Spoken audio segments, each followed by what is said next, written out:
High guys, welcome back to my channel. र आज चाहिँ बिहान बिहानै म धेरै नै खुसी छु किनकि मैले बिहान उठेर मेरो फेसबुक एकाउन्ट चेक गरेको थिएँ। आज चाहिँ मेरो 14K फलोवर्स कम्प्लिट भएछ। 14 त्यसको लागि चाहिँ म धेरै नै खुसी छु। तपाईहरुको माया र आशीर्वादले गरेर यति छिटो यति कम टाइममा मलाई यति धेरै सपोर्ट र माया गर्नुभयो। म धेरै खुसी छु। मेरो चाहिँ यो खुसीको चाहिँ कारणै तपाईहरुको माया र आशीर्वादले गरेर मेरो आज यति छिटो यति भयो। र यसरी नै माया र आशीर्वाद गर्दै जानु र खुसीको मौकामा पनि के गर्नु, काम गर्न चाहिँ छोड्नु भएन। त्यसकै लागि चाहिँ म बाहिर निस्केर झाडु मार्नेतिर लागेँ। किन खुसी भए पनि जे भए पनि घरको काम त गर्नै पर्यो। र उठेर म चाहिँ यस्तो आँगन झाडु मार्दैछु। झाडु मार्दा मैले पट्टै यहाँ देखेँ यो फुललाई चाहिँ के भन्छ। मलाई चाहिँ यो सुनेको मात्रै चाहिँ यो फुल बिजुली चम्किँदाखेरि चट्याङ हान्दाखेरि हुन्छ भनेर सुनेको थिएँ। यो फुल यसलाई चाहिँ हामी भुइँचम्पा फुल भनेर भन्छौँ।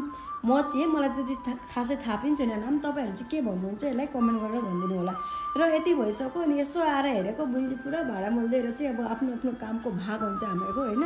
अनि बहिनी चाहिँ भाडाहरू मोलिरहेछ। अनि उनले चाहिँ काम गरेको जग्गामा दिदी र म चाहिँ के जिस्किएर बसिरहेछौँ। तँलाई काम गर्नु नसके पनि तँलाई हामीले सहयोग गर्न नसके पनि बसेर हेर्न त सक्छौँ नि भनेर दुईजना दिदी र म चाहिँ बसेर उसलाई हेरी जिस्की बात गरिरहेछौँ। अनि यति भइसक्यो अनि चिया खाने बेला भयो। अनि चिया पिउनुभन्दा अगाडि चाहिँ खानेकुरो केही कात्राङ कुत्रुङ भएन भने चाहिँ अलिक नमिठो होला भनेर चाहिँ म पानी परिरहेको बेलामा पनि छाता बोकेर चाहिँ दोकानतिर जान लागि हेर्न सक्नुहुन्छ होला।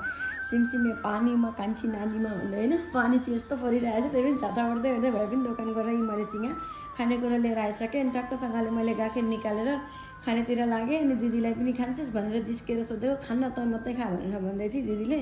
अनि जिस्किँदै मैले गाखिर खाइसकेर अनि फेरि गाखिर खाइसकेपछि गाइस म फेरि चिया पिउँदिनँ भनेर गाखिर खान्छु। अनि गाखिर खाइसकेपछि फेरि चिया पिउँछु नि। म त्यतिसम्म चाहिँ चालु छु नि गाइस। त्यसको लागि चाहिँ अनि फेरि चिया पनि पिउनतिर लाग्यो। अनि यति भएपछि नि यहाँ हेर्नुहुन्छ साग पिताले साग लिएर आउनुभयो। त यो सागको भेल्यु पनि अब होइन, सागको सिजनमा चाहिँ यसलाई केही नै भेल्यु हुँदैन। र अहिले चाहिँ यो सागको मुठी हेर्न सक्नुहुन्छ। यो 20 रुपियाँको सागको मुठी हो एउटा मुठीलाई। र मान्छेलाई पनि मान्छे छेउमा हुँदैन त केही भेल्यु हुँदैन, दूरमा गएपछि भेल्यु हुन्छ भनेर त्यस्तो हामी यो दिदी पनि हामीसँग छेउमा हुँदा कति काँचेर राख्थेँ। मैले बिहे भइसकेपछि चाहिँ कहिले आउँछ कतिखेर आउँछ कहिले भेट हुन्छ त्यही वस्तु भइरहेको हुन्छ होइन। काम जान पाए पनि हुन्थ्यो, कहिले आउँछ छिटो आइदिन भनेर फोन गरेर बोलाइरहेको थिएँ। त्यस्तो हुँदो रहेछ यो साग पनि अब होइन। सागको पनि अब सागको सिजनमा चाहिँ केही भेल्यु भएन। अहिले चाहिँ यो साग खोजी पनि यति दाम दिएर भए पनि लिएर खाँदैछौँ होइन। अनि यति चाहिँ भइसक्यो गाइस। र अनि यति गरिसकेपछि यिनीहरू दुईजना चाहिँ अब यिनीहरू चाहिँ बिहानै खाना खान्छ नि।